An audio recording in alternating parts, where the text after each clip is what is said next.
ئایزان سڵاوتان لێبێت. یەکێک لەو بابەتانی کە زۆرترین قسەی لەبارەوە دەکرێت ئۆپراسیۆنی کۆنتڕۆڵکردنەوەی شاری مووسڵا. لە چەند ڕۆژی ڕابردووشدا حەیدەرەبادی سەرۆکوەزیرانی عێراق سەردانی هەرێمی کوردستانی کرد و لەگەڵ سەرۆکی هەرێمی کوردستان مەسعود بارزانی هەروەها فەرماندەی گشتی هێزچەکدارەکانی هەرێمی کوردستاندا کۆبەوە.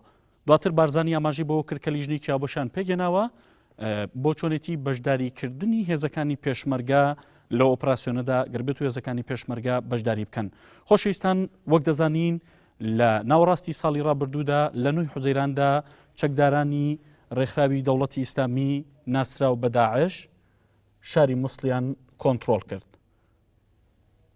و چەند ناوچەیەکی دیکەی عێراقیان کۆنتڕۆڵ کرد و خستیانە ژێردەستی خۆیانەوە. گەربێت و لە ئێستادا ئۆپراسیۆنێک ئەنجام بدرێت بۆ کۆنتڕۆڵکردنەوەی مووسڵ و هێزەکانی پێشمەرگە لەم ئۆپراسیۆنەدا بەشداری بکەن. هێزەکانی پێشمەرگی کوردستان لە چەند شوێن لە ئێستادا بوونیان هەیە کە نزیکە و هاوسنوورە لە مووسڵەوە کە سنتەری با بڵین پارێزگای نینەوایە. هێزەکانی پێشمەرگی کوردستان لە ناوچەی خازر بوونیان هەیە. هێزەکانی پێشمەرگی کوردستان لە مەخموور لە گوێر هەروەها لە چیاکانی زەردک بوونیان هەیە. بەشێک لە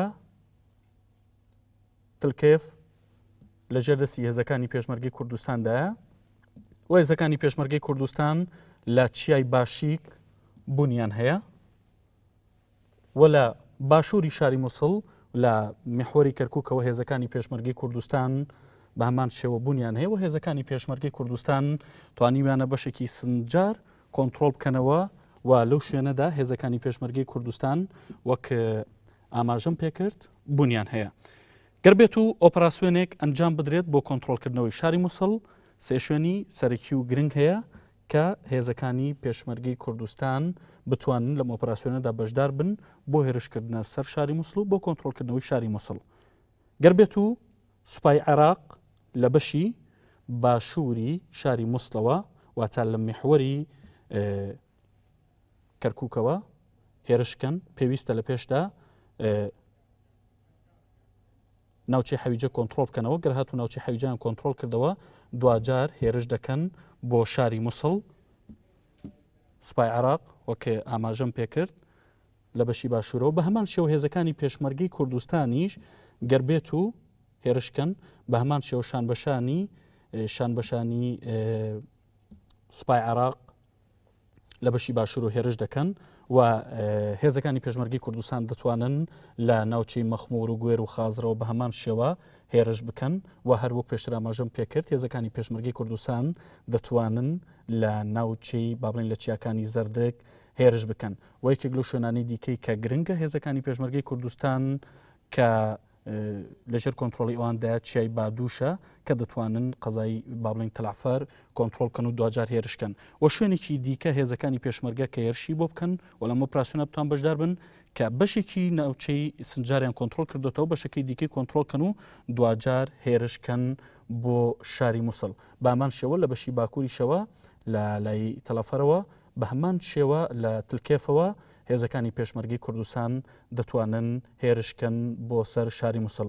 و لەم ئۆپراسیۆنەدا پێویستە بیرمان نەچێ فڕۆکەکان با بڵین فڕۆکە جەنگیەکانی هاوپەیمانان بەشداری دەکەن بە بۆردومانکردنی ئەو ناوچانە هەروەها بە پێدانی زانیاری هەواڵگری گرنگ و لەگەڵ ئەمەدا فڕۆکەکانی با بڵین فڕۆکە جەنگیەکانی سوپای عێراقیش بە هەمان شێوە بەشداری دەکەن بۆ ئەم ناوچەیە ئەم کۆپتەرانەی سوپای عێراقی بەشداری دەکەن لە ڕێگەی بۆمبارانکردنی یان هێرشی ئاسمانیەوە بۆ سەر شاری مووسڵ. وەگەر بێت و هێزەکانی حەشتی شەعبی بەشداری بکەن هێزەکانی حەشتی شەعبی لەم هێرش و ئۆپراسیۆنانەدا بەشداری بکەن ئەوە پێویستە لەژێر فەرمانی سوپای عێراقدا و خودی عەبادیدا بەشداری بکەن. وەک پێشتر ئاماژەم بۆ کرد هێزەکانی سوپای عێراق لەم ناوچانەوە دەتوانن هێرشکەن و هێزەکانی پێشمەرگی کوردستانیش دەتوانن لە چەند ناوچەیەکی هاوسنوور لەگەڵ مووسڵدا بۆ نمونەوە کە پێشتراماژەم بۆ کرد لە مەخمور و گوێرەوە کە یەکێکە لە نزیکترین ڕێگاکان هێرشکەنە سەر شاری مووسڵ و هەروەها لە چیای زەردک و لە چەند ناوچەیەکی دیکەوە لە چیای باشیکەوە دەتوانن لەم ئۆپەراسیۆنەدا بەشداریکەن. خۆشەویستان وەک لێرە بینیتان هێزەکانی پێشمەرگی کوردستان گەر لەم ئۆپەراسیۆنەدا بەشداری بکەن بۆ کۆنتڕۆڵکردنەوەی شاری مووسڵ کە سنتەری پارێزگای نینەوەیە لەم شوێنانەوە لە بەشی باشوور وەک پێشرامەژەم بۆ کرد لە واتە لە کەرکووکەوە کە شوێنێکی نزیکە و هەروەها لە بەشی ڕۆژهەڵاتی شاری مووسڵەوە بەشداری دەکەن و هەروەها شوێنێکی دیکەی گرنگ لە بەشی باکوور و هەروەها لە چای باشی شەوک پێشتراماشم بۆ کرد و ئەگەر بێت و شوێنێکی دیکە کە سوپای عێراقی هێرشی تێدا بکات لە ناوچەی ئەنبارەوە هێرش دەکات بۆ کۆنتڕۆڵکردنەوەی شاری مووسڵ. خۆشەویستان کامەران بن.